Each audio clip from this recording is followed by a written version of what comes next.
हरिशरणम जय गो माता जय गोपाल। मेरे प्यारे दर्शकों, मैं सुखदेव सुनराज पुरोहित एक बार पुनः आपका साप्ताहिक वीकली राशिफल के इस ज्योतिष्य कार्यक्रम में हृदय की गहराई से स्वागत अभिनंदन करता हूँ। सज्जनों, ये जो साप्ताहिक वीकली कार्यक्रम है ये है तुला राशि और वृश्चिक राशि का। चंद्रमा के अकॉर्डिंग ये सप्ताह आपका कैसा रहेगा इसका हम विश्लेषण करेंगे। तो सबसे पहले हम दृष्टि डालते हैं, ये सप्ताह रहेगा 15 जून से 21 जून तक, ठीक है ना सज्जनों। तो ये पहला है तुला राशि। तुला राशि में अगर आप देखेंगे तो गुरु का गोचर शुभ है, शुक्र का गोचर शुभ है, बुध का गोचर स्वराशि का होने के कारण शुभ है, चंद्रमा का गोचर भी शुभ कहेंगे, शनि का गोचर भी शुभ है, मंगल भी स्वराशि का होने से शुभ गोचर चल रहा है और राहु जो है 5th हाउस में चल रहा है। अब ये सारी कैलकुलेशन जो है इस सप्ताह के चंद्रमा के साथ में किस प्रकार का बिहेव करके आपके व्यवहारिक जीवन को किस प्रकार से प्रभावित करेंगे, इसी का हम चिंतन करेंगे और मनन करेंगे और आपको गाइड करने का सरल शब्दों में प्रयास करेंगे। सज्जनों, चंद्रमा 15 जून को मृगशिरा नक्षत्र अर्थात मिथुन राशि में प्रवेश कर जाएंगे। चंद्रमा यहाँ आएगा। चंद्रमा 12th हाउस का 10th हाउस का मालिक भी है, 9th हाउस में आएगा अर्थात भाग्य में वृद्धि निश्चित रूप से करेगा, आध्यात्मिक चिंतन बढ़ेगा, विशेष करके दैविक शक्तियां कुलदेवी की कृपा आपके ऊपर रहेगी। आप इस दौरान मृगशिरा नक्षत्र मंगल का स्वामी है, मंगल जो है आपका स्वराशि का है, तो मंगल की चौथी दृष्टि वैसे भी उच्च के गुरु के ऊपर है, तो ये कर्म भाव जो चंद्रमा का है, चंद्रमा भी भाग्य भाव में गया है। तो ये सप्ताह आपके लिए आपके काम को, आपके प्रोफेशन को, आपके जो भी व्यापारिक प्रतिष्ठान है उसकी उन्नति के लिए बहुत शानदार समय रहेगा। 15 जून का सोमवार का दिन जो है ये आपके लिए अच्छा दिन जाने वाला। इस दिन आप जो है आध्यात्मिक या स्पिरिचुअली रूप से भी पूरे कनेक्ट रहेंगे, तीर्थों की यात्रा कर सकते हैं, कई मंदिर में दान पुण्य के लिए आप जा सकते हैं। साथ साथ में यहाँ पे सूर्य, बुध और चंद्रमा तीनों की युति भी है। बुध यहाँ पे स्वराशि का है, स्वराशि का होकर के आपके गुरु को दृष्टि दे रहा है और बुध की एक राशि जो 12th हाउस की मालिक भी है, तो निश्चित रूप से आपका बुद्धि विवेक जो है आध्यात्मिक दृष्टिकोण से, स्पिरिचुअल दृष्टिकोण से ज्यादा एक्टिव रहेगी 15 जून के दिन। वैसे बुध भाग्य भाव में जब भी होता है तो वो अपने आप को आध्यात्मिक रखने का प्रयास करता है, अपने माइंड को भी उसी स्तर का रखता है सज्जनों। परंतु अर्निंग हाउस का मालिक जहाँ पे केतु बैठा है वो सूर्य जो है आपका यहाँ भाग्य भाव में आके बैठा है। तो यहाँ पिता और पुत्र के बीच में व्यापारिक कंसेप्ट को लेकर के कोई मतभेद हो सकता है, उसका थोड़ा सा ध्यान रखना है। तो अपने से बड़े और बॉस जो है सीनियर, चाहे सरकारी क्षेत्र में हो चाहे प्राइवेट फील्ड में ही क्यों ना हो, आपके सीनियर लोगों के साथ में आपकी कैलकुलेशन अच्छी रहे, इसका आपको थोड़ा ध्यान रखना है। हाँ, परंतु सरकारी क्षेत्र से आपको आर्थिक रूप से विशेष रूप से लाभ मिलेगा, इसमें कोई दो राय नहीं है सज्जनों। आद्रा नक्षत्र में चंद्रमा जो है मंगलवार को प्रवेश करेगा मिथुन राशि के ही अंदर, यही कैलकुलेशन रहेगी। पर चंद्रमा एकदम जो है सूर्य को क्रॉस करता हुआ आगे जाएगा, तो उस समय चंद्रमा एक तरीके से अस्त भी माना जाता है, उस समय चंद्रमा का प्रभाव सबसे कम देखा जाता है। तो विशेष करके जो लोग ज्यादा किसी भी प्रकार के चिंतन ज्यादा करते हैं, विचार ज्यादा करते हैं, तो उनके लिए ये पीरियड जो है थोड़ा सा ठीक नहीं है। वो मतलब अति चिंतनशील हो सकते हैं, मिथ्या चिंतन ज्यादा कर सकते हैं, छोटी सी चीज में नाराज हो सकते हैं। इमोशनल फेज आपका 16 को आद्रा नक्षत्र में जब चंद्रमा रहेगा तो ऐसी कैलकुलेशन हो सकती है। तो उस दौरान आप अपने आप को थोड़ा मोटिवेट रखें तो ज्यादा बेहतर होगा सज्जनों। अब जो है तुला राशि वालों के लिए एक बहुत शानदार योग बन रहा है, गुरु पुष्य योग जो है बना हुआ ही है वैसे तो, और वहां पे शुक्र भी बैठा है पुष्य नक्षत्र में, पुनर्वसु नक्षत्र में उच्च के गुरु खुद बैठे हुए हैं, और ऊपर से चंद्रमा स्वराशि के अब गज केसरी योग, वो भी कर्म हाउस के अंदर, अर्थात ये जो 17 और 18 जून है बुधवार और गुरुवार, चंद्रमा इतना शानदार कैलकुलेशन यहाँ पे बना रहा है। विशेष करके सरकारी क्षेत्र के बड़े पदों पे बैठे हुए लोग आपको सपोर्ट करेंगे।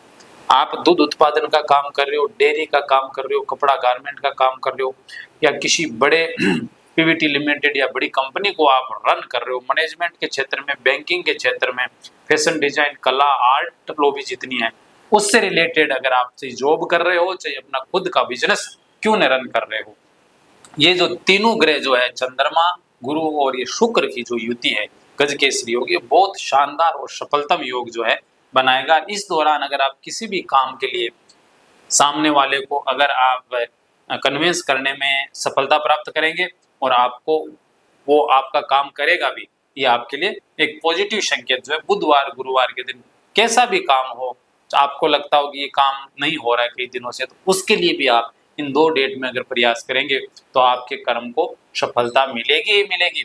अगर विद्यार्थी लोग भी कंपटीशन की तैयारी कर रहे हैं, विशेष करके सरकारी जॉब के अच्छे पदों की, जुडिशियल सिस्टम के या एक हाईली प्रोफाइल जो एडमिनिस्ट्रेशन क्षेत्र में जो पद होते हैं, ऐसे लोगों के लिए, तुला राशि वालों के लिए विशेष अपॉर्चुनिटी क्रिएट 17 और 18 डेट में पदोन्नति हो जाना, नई जिम्मेदारी मिल जाना, कुछ अच्छा होगा, ये वो शानदार है सज्जनों। उसके बाद में चंद्रमा जो है केतु के साथ में युति करेगा, वो भी अपना आश्लेषा नक्षत्र में, बुध के नक्षत्र में, और फिर मगा केतु के नक्षत्र में। तो इस दौरान जब चंद्रमा कर्म भाव का यहाँ जाएगा तो थोड़ा सा आपको बड़ा भाई, बड़ी बहन और ससुराल पक्ष के साथ में कोई फाइनेंशियल इशू, प्रोफेशनल चीजों को लेके मिसअंडरस्टैंडिंग हो सकती है, इसका आपको थोड़ा सा ख्याल रखना है। आपका खर्चा फिजूल जगह पे न हो, इस चीज का भी आपको ध्यान रखना है। तो ये तो सोमवार से फिर चंद्रमा जाएगा कन्या राशि के अंदर आपका पूर्व फाल्गुनी नक्षत्र में, वो भी शुक्र के नक्षत्र में 12th हाउस के अंदर जाएगा। तो ये जो 6 तारीख, ये जो अपने रविवार का दिन है आपका, देखा जाए तो 21 जून का, तो उस दिन जो है आप घूमने फिरने कहीं जाएं, थोड़ा मेडिटेशन करें, तो अपने आप को आध्यात्मिक रखें, तो आपका दिन बहुत शानदार रहेगा। तो ओवरऑल चंद्रमा इन 9 ग्रहों से इस तरीके से प्रभावित होगा। साथ ही साथ गुरु का और शुक्र का अच्छी जगह पे होना आपके लिए बहुत बेहतर है। मतलब ओवरऑल देखा जाए तो बहुत अच्छा जा रहा है, पर तो केतु की दृष्टि इसके ऊपर पड़ रही है। शनि का 6ठे भाव में गोचर निश्चित रूप से प्रतिस्पर्धाओं में या जो लंबे समय के कोई वाद विवाद है तो उनको निपटाने में शनि यहाँ सहयोग करता है। मंगल स्वराशि का यहाँ गोचर कर रहा है, तो आपकी पत्नी, आपकी धर्मपत्नी जो है ऑलवेज अच्छे बुरे कैसा भी समय होगा आपके साथ ऑलवेज खड़ी रहेगी, आपके सपोर्ट में रहेगी। आपका पार्टनर व्यापारिक प्रतिष्ठान में अगर है तो वो भी आपको पूरा का पूरा हेल्प करेगा, इसमें कोई दो राय नहीं है। परंतु अष्टम भाव का मालिक कर्म भाव में शुक्र गया है, तो अर्थात विशेष करके आपके अगर एम्प्लॉयर डिपार्टमेंट में अगर कोई लेडीज काम रन कर रही है तो उनको आप वॉच करें, उनको काम बताएं, अन्यथा वो काम बिगाड़ सकती है, ठीक है ना। राहु आपका 5th हाउस में होने से विशेष करके आपके बच्चों का डायरेक्शन गलत न हो, इस चीज का ध्यान रखें। जो स्पिरिचुअली एक्टिव है, आध्यात्मिक दृष्टिकोण से जो प्रैक्टिस कर रहे हैं, उनको भी अपने खान पान आहार विहार में ध्यान रखने की आवश्यकता है, विशेष करके गर्भवती माताओं बहनों के लिए। तो ये चीज जो है राहु थोड़ा सा यहाँ पे नेगेटिव हो रहा है। गुरु की जो 5वीं दृष्टि फिक्स डिपॉजिट के ऊपर है और फिक्स डिपॉजिट के मालिक मंगल की दृष्टि गुरु के ऊपर है, तो ये जो दृष्टि है आपका फिक्स डिपॉजिट तो बढ़ेगा। 7वीं दृष्टि इस विभाग पर भी है, तो एग्रीकल्चर लैंड से कृषि के क्षेत्र में जैसे सब्जी बो रहे हैं, जी धान बो रहे हैं, या किसी भी प्रकार की बागवानी या फूलों का काम कर रहे हैं, उससे विशेष लाभ होगा। डेयरी उद्योग में भी पूरा का पूरा लाभ होगा। तो ये जो पूरी कैलकुलेशन है, ये बहुत अच्छी कैलकुलेशन मैं इसको कहूंगा, इसमें कोई दो राय नहीं है। तो तुला राशि वालों के लिए सप्ताह बहुत शानदार है, ज्यादा चिंतन करने की आवश्यकता नहीं। थोड़ा बच्चों का ख्याल रखें, नवराल पक्ष और बड़े भाई और बड़ी बहन के रिश्तों को थोड़ा सा संजो के रखें। बाकी ओवरऑल अच्छी चीजें है। सूर्य नारायण थोड़ा सा कमजोर हो रहा है क्योंकि यहाँ पे सूर्य चंद्र और बुध के साथ में है, परंतु गोचर सिद्धांत के अनुसार 9th हाउस का सूर्य जो है थोड़ा सा मतलब अपने से शिष्य के साथ जो कैलकुलेशन बिगाड़ रहा है ना, उसको अच्छा करने के लिए आपको सूर्य भगवान को अर्घ्य देना चाहिए। वो नहीं कर सकते हो दोपहर के समय में जो गुड़ होता है उसका आप दान करें, उससे भी आपका अच्छा हो जाएगा। दूसरी रेमेडी की जरूरत है राहु की। आपके बच्चे थोड़ा राइट ट्रैक पर है तो भगवती का दर्शन करवाएं, आपको बच्चों के साथ थोड़ा टाइम स्पेंड करें आप, जिससे किसी भी प्रकार के वो गलत डायरेक्शन में अगर जा रहे हैं तो आप उनको समझा के सही पथ पे ला सकते हो। सज्जनों, अब हम चर्चा करते हैं वृश्चिक राशि की। वृश्चिक राशि वालों के लिए अगर आप देखें तो 4th और 10th हाउस में राहु केतु बैठे हैं और शनि 5th हाउस में, मंगल 6th हाउस में। निश्चित तौर पे प्रतिस्पर्धियों को हारी बीमारी से या कैसी भी परिस्थितियों से निकालने के लिए मंगल यहाँ पे निर्धारित है। परंतु साथ ही साथ बुध स्वराशि का 8th हाउस में बैठा है, 6ठे अर्निंग हाउस का भी मालिक है, वहाँ सूर्य भी बैठा है, कर्म भाव का मालिक होकर के चंद्रमा भी है। गुरु जो है भाग्य भाव में आपका उच्च के शुक्र के साथ में, और गुरु वहाँ पे युति कर रहा है। तो ये पूरी कैलकुलेशन है, पर चंद्रमा के साथ में इसका क्या योग रहेगा, इसके ऊपर हमको जब तक डिस्कस नहीं करेंगे तब तक ये जो 7 दिन है 15 जून से 21 जून तक कैसा रहेगा, क्या मानसिकता रहेगी, कौन से व्यवहार, कौन से रिश्ते, कौन सी प्रोफेशनल चीजें जो है किस एंगल से तरीके से ये सप्ताह जाएगा, इसकी पूरी डिस्कशन हम इस वीडियो में कर लेते हैं। तो चंद्रमा जो है मृगशिरा नक्षत्र में 15 जून को रहेगा और बुध के साथ में युति करेगा, सूर्य के साथ में भी युति करेगा। तो चंद्रमा निश्चित रूप से अष्टम भाव में होने के कारण सूर्य के साथ पूर्ण अस्त ही माना जाएगा, क्योंकि ये जो 15 और 16 जो चंद्रमा, एक तो अपनी माता जी के स्वास्थ्य का विशेष रूप से ख्याल रखने की आवश्यकता है। अगर कोई छोटी मोटी चीज आपको कोई बोल देता है या डिस्टर्ब कर देता है आपके काम को, या घर में कोई व्यक्ति ऐसी बात बोल देते हैं जिससे आपका दिल दुखता हो, हार्ट दुखता हो, विशेष करके पिताजी के साथ में कैलकुलेशन, पिताजी आपके काम में इंटरफेयर कर सकते हैं, पिताजी आपकी चीज़ों को लेकर के थोड़ी नाराजगी व्यक्त कर सकते हैं, जिसके कारण आप थोड़ा सा अपने आप को विशेष करके 16 और 15 जून के दिन जो है ये रिश्ते थोड़ा से ध्यान से रखने, आपकी बहन आपका सहयोग करेगी, क्योंकि स्वराशि का बुध है, कर्म भाव का सूर्य यहाँ मालिक होकर के आया है, तो सूर्य पिता का भी कारक है। तो काम की कैलकुलेशन, प्रोफेशन की कैलकुलेशन को लेकर के मतभेद रहेगा पिता और पुत्र के बीच में। और भाग्य भाव का कारक जो चंद्रमा है यहाँ पे, वो भी अष्टम भाव में गोचर ठीक नहीं माना गया है, सूर्य साथ अस्त भी है। तो माँ के स्वास्थ्य की, माँ के किसी भी प्रकार की समस्या का समाधान आपको तत्काल करना चाहिए, उनका आशीर्वाद आपके लिए बहुत जरूरी है। परंतु बुध जो है यहाँ पे स्वराशि का है अष्टम भाव में, तो ऐसे में बुध जो है ऐसी प्लानिंग बनाएगा जो लॉन्ग टर्म आपके लिए काम करेगी।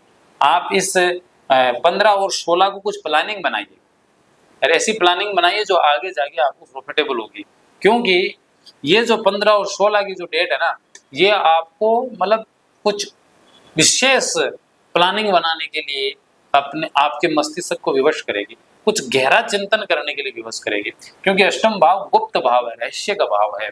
निश्चित रूप से वो थोड़ा थोड़ा सूर्य के साथ पीड़ित रहेगा, परंतु फिर भी स्वराशि का होने के कारण ये जो विपरीत राजयोग जो बनाता है, अष्टम 6 और 12वें भाव का मालिक अगर वहीं बैठा हो, तो वो कहीं न कहीं ऐसी जगहों से पैसा लेके आता है जिनसे हमारा कोई लेना देना नहीं होता है व्यवहार में। तो ये एक चीज जो है रन करेगी। सज्जनों, अब आपका जो 4 अर्थात कर्क राशि 17 और 18 जून को जो गुरु है, बुधवार को और गुरुवार के दिन अपनी उच्च की गोचर जो चल रही है अभी गुरु की, वहां शुक्र भी युति कर रहा है पुष्य नक्षत्र में, और वहां चंद्रमा का प्रवेश हो जाएगा स्वराशि का। परिणाम ये होगा कि 2 दिनों की जो कैलकुलेशन थोड़ी लो जा रही है, वो मुझे लगता है बुध का ये जो चिंतन सारा है, ये आपका 17 और 18 तारीख को लक्की सिद्ध होगा। इस दिन आपका भाग्य खुलेगा और अचानक से कुछ बड़ी डील, बड़ा काम बन जाना, काम रुके हुए कामों को अचानक से कुछ पुश मिलेगा, कुछ धक्का मिलेगा, जिससे वो चीज आगे की ओर जाएगी। आपका मन मस्तिष्क आध्यात्मिक चिंतन की ओर बढ़ेगा। आप विशेष करके जो लोग शिक्षा के क्षेत्र में एक्टिव है, मोटिवेशनल स्पीकर है, जो लोग कथावाचक हैं, ऐसे लोग जो धार्मिक कर्मकांड पूजा पाठ इत्यादि करवाते हैं, उन लोगों का भाग्य जो है, ये चंद्रमा जो है 17 और 18 को पुनर्वसु और पुष्य नक्षत्र का और चंद्रमा का शुक्र का ये गुरु का जो कैलकुलेशन है, ये आपके भाग्य उदय को प्रदान करेंगे। बड़े लोगों के साथ आपके संपर्क बनेंगे, बड़े लोगों से आपको काम मिलेगा जो आपके आर्थिक उन्नति के लिए लाभदायक रहेगा। सज्जनों, चंद्रमा जो है आश्लेषा और मघा नक्षत्र में रहेगा 19 और 20 जून के दिन कर्म हाउस के अंदर। तो यहाँ चंद्रमा फिर थोड़ा सा क्या आपके काम को डिस्टर्ब कर सकता है। वैसे तो भाग्य भाव का मालिक कर्म भाव में जाता है तो निश्चित रूप में कामों में तरक्की देता है, परंतु केतु वहां बैठा है तो काम में तरक्की तो देगा, परंतु आपके स्वास्थ्य में थोड़ा सा रुकावट दे सकता है, और वही रुकावट के कारण आपके काम में आपका फोकस नहीं कर पाएंगे। परिणाम ये है कि केतु और चंद्रमा की जो युति है आपको स्क्रीन एलर्जी से ग्रसित कर सकता है, आपको कफ बढ़ सकता है, खांसी जुकाम की शिकायत दे सकता है, एलर्जी जो है ये चीजें जो है आपकी बढ़ सकती है, और पिंडलियों में दर्द आ सकता है, जिसके कारण से आप अपने प्रोफेशन में पूरा फोकस 100% नहीं कर पाएंगे। तो ये है 21 जून को चंद्रमा कन्या राशि में रनिंग हाउस के चले जाएंगे भाग्य भाव के मालिक होकर के। तो इस समय जो चंद्रमा है वो निश्चित रूप से अपने विवेक से, अपनी बुद्धि बल के कारण आर्थिक अर्निंग को प्राप्त करेंगे। विशेष करके आईटी के क्षेत्र में, होटल मैनेजमेंट के क्षेत्र में और बैंकिंग क्षेत्र में जो लिक्विड फॉर्म के जितने भी काम हैं उस कामों में ये तरक्की सुनिश्चित करेगा। चंद्रमा जो है 21 जून के दिन आपको अच्छा लाभ होगा, इसमें कोई दो राय नहीं है। अब सज्जनों बात करते हैं, राहु आपका 4th भाव में बैठा है। वैसे भी 4th भाव का राहु और ऊपर से चंद्रमा का जो है मिथुन राशि में जो गोचर होगा 15 और 16, तो माता जी के स्वास्थ्य का विशेष ध्यान रखना है और अपने पशुओं का स्वास्थ्य का ध्यान रखें, अपने धान का खेत का भी ध्यान रखने की जरूरत है। साथ ही साथ शनि जो है वो भी 5th हाउस में बैठा है, तो गर्भवती माताओं बहनों के लिए स्वास्थ्य का ध्यान रखने की आवश्यकता है। इस दौरान अगर प्रेगनेंसी हो रखी है, डिलीवरी होती है, तो भी अपने स्वास्थ्य का और बच्चे के स्वास्थ्य का भी ध्यान रखने की आवश्यकता है। विद्यार्थी लोग भी जो है आलस्य और प्रमाद का शिकार है, वो शनि क्या है, धीमा ग्रह है, और अभी तो शनि तीसरी दृष्टि से पार्टनर भाव को भी दे रहा है, तो आपके बच्चों की वजह से या घर के माहौल की वजह से पत्नी का स्वभाव भी चिड़चिड़ा हो सकता है, इस चीज को ध्यान रखना है। शनि की डायरेक्ट दृष्टि अर्निंग हाउस पर भी है और आपके अर्निंग हाउस के ऊपर भी, फिक्स डिपॉजिट के ऊपर भी शनि की ये सीधी दृष्टि जो है, कहीं न कहीं आपके बच्चों में आपका पैसा खर्च हो सकता है, उनके व्यवहार से, स्कूली सिस्टम से, परंतु बच्चों का तो प्रमाद, आलस्य, थोड़ा ल्यूजनेस है, वो आपको थोड़ी सी परेशान कर सकती है, इस चीज का ध्यान रखें। ओवरऑल देखा जाए तो इसमें राहु और शनि की रेमेडी की आवश्यकता है। मंगल 6ठे भाव में होने से आपको लड़ाकू रखेगा, आपका जो मतलब जोश है हाई रखेगा, छोटी मोटी जो परेशानियां जो भी आ रही है उससे घबराने की आवश्यकता नहीं है, मंगल आपको पूरा सपोर्ट करेगा, क्योंकि मंगल यहाँ से 4थी दृष्टि भाग्य भाव में बैठे हुए गुरु उच्च को देख रहे हैं, और साथ साथ में गुरु जो है आपकी 7वीं दृष्टि 12th हाउस पे, 8वीं दृष्टि अपनी राशि वृश्चिक राशि और स्वराशि के बैठ के दे रहे हैं, तो निश्चित रूप से आपका ये सप्ताह जो है कामकाज को लेकर के बहुत जुनूनी रहेगा, डेडिकेशन से भरे हुई, मतलब पैशन से आप काम करेंगे और आपको सफलता भी मिलेगी, इसमें कोई दो राय नहीं है। परंतु सज्जनों फिर भी आपको सूर्य की और शनि की, राहु की रेमेडी अति आवश्यक है। तो शनि की रेमेडी के लिए आप जो है पीपल को सरसों के तेल का दीपक करें संध्या के समय, और वहां बैठ के शनि का थोड़ा जप कर लें। और राहु 4th हाउस में बैठा है, माता के स्वास्थ्य का ध्यान रखने के लिए आपको जो है गरीबों में आप मोटे धान के बनी हुई रोटी अनाज पका करके दान करेंगे, इससे राहु का प्रभाव थोड़ा काफी कम हो जाएगा। साथ साथ सूर्य का जो वर्चस्व है वो आपको मिलता रहे, आपके सीनियर, आपके बॉस, आपके पिता के साथ में आपकी कैलकुलेशन अच्छी रहे, उसके लिए आपको मुझे लगता है अभी तो प्रोफेशन में भी आपका वर्चस्व बना रहे, उसके लिए तो सूर्य भगवान को अर्घ्य देना ही बनता है। दोपहर के समय में गुड़ की बनी हुई मीठी चीजें भी अगर आप दान करते हैं, इससे भी सूर्य जो है काफी शांत होता है। साथ ही साथ थोड़ा मीठा खा के आप पानी पीजिएगा, ये भी सूर्य की एक लाल किताब की रेमेडी है। तो सज्जनों ओवरऑल जो है 15 जून से 21 जून 2026 तुला से वृश्चिक राशि का मोटे मोटे ये कैलकुलेशन रहेगी। सटीक कैलकुलेशन चाहते हो कि गुरुजी हमारे लाइफ में भी क्या चल रहा है, कैसा चल रहा है, और इसके लिए हम क्या कर सकते हैं, तो आपको आपके जन्म का समय, डेट, पैलेस, ये जो 3 चीज है ये शेयर करने पर ही हम आपकी कुंडली का, करंट गोचर का पूरा कैलकुलेशन निकाल के एक सटीक प्रेडिक्शन हम आपको दे सकते हैं। और ये आपका अपना चैनल है राजपुरोहित एक्स्ट्रो, इसको शेयर करें, लाइक करें और सब्सक्राइब करें। अगर बेल आइकन को आप पुश कर देंगे या दबा देंगे तो निश्चित रूप से जो नोटिफिकेशन है वो आप तक पहुंचता रहेगा, और आपके जो भी आगे आने वाले जो वीडियो हैं वो आपको मिलते रहेंगे। हरि शरणम, जय गौ माता, जय गोपाल।